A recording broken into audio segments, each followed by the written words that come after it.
Okay, can I tell you the number one thing that will kill your relationship? All right, your marriage. All right, and I'm gonna pull it right from here. Okay, this will kill it. You want to talk about a fast divorce? You want to talk about a spouse shutting down? You want to talk about a spouse not feeling safe in the home, not wanting to reconcile, not wanting to have sexual relationships with you, relations with you, not talking to you, not expressing themselves, not wanting to go. You want to talk about why? You want to talk about why? We're gonna go to James 3.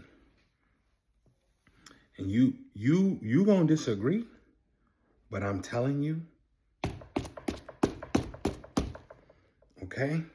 This is outside of not having a relationship with God. Of course, that's number one.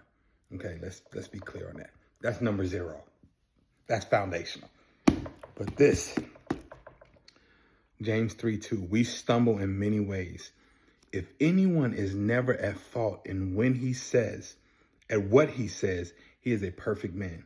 So just break that down. He says, if anyone is never at fault at what they says, meaning you are slow to speak. You're not word cursing. You're not crashing out. You're not talking down to your spouse. You're not ridiculing them. You're not chastising them. If you're not putting out, man, I wish you was like somebody else, comparing them and all of those things. If you are never at fault in what you speak, you are a perfect man, able to keep his whole body in check. Meaning, if you can tame your tongue, your words, you can tame your entire body, your life. You can literally die to yourself. But some of you all speak the opposite of life over yourself and over your spouse. And you're wondering like why they don't like talking to you, why they don't like interacting with you, or why they haven't created a safe environment, or why the environment doesn't feel safe for them to reconcile or work things out. Is because it's like, when I do try to do that, you put me down. Okay, here's another thing. We're going to jump down. All right. It says, okay, verse 5. Likewise, the tongue is a small part of the body, but it makes great boast. Consider what a great forest is set on fire by a small spark. Listen to this. The tongue also is a fire, a world of evil among the parts of the body. It corrupts the whole person, sets the whole course of life on fire, and it is self on fire by hell.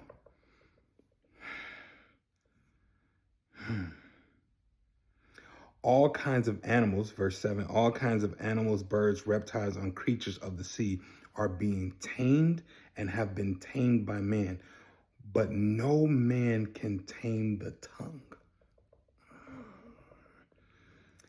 It is a restless evil, full of deadly poison.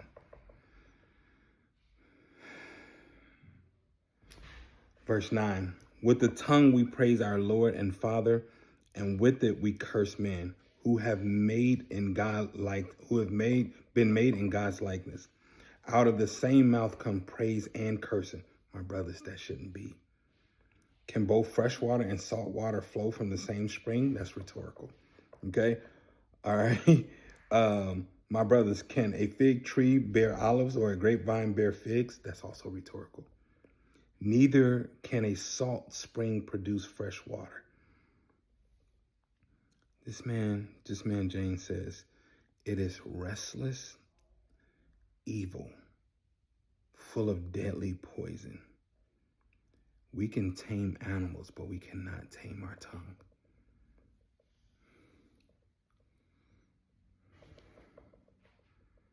It's because when you're irritated with your spouse, you feel like you need to say what you want to say. You like, yo, I'm going to say what needs to be, this is what needs to be said. And I'm going to say it. God's not through with me yet. No. This your choice. This is what you chose. Because I guarantee you start taming that tongue, then you have way more peace, not just in your marriage, but in your life, period. If you be more patient before you speak, you be quick to listen and slow to speak. Because if you tame that tongue, you can tame everything else about you. I'm just saying, you can disagree if you want to. You can disagree. But I'm telling you, that tongue right there has power.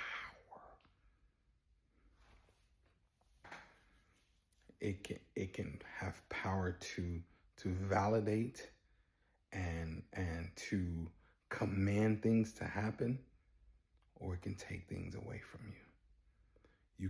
You can uplift and pour in and sow seeds of greatness into your spouse, of love and endearment, validation, all that, or you can sow seeds of resentment and regret and comparison and anger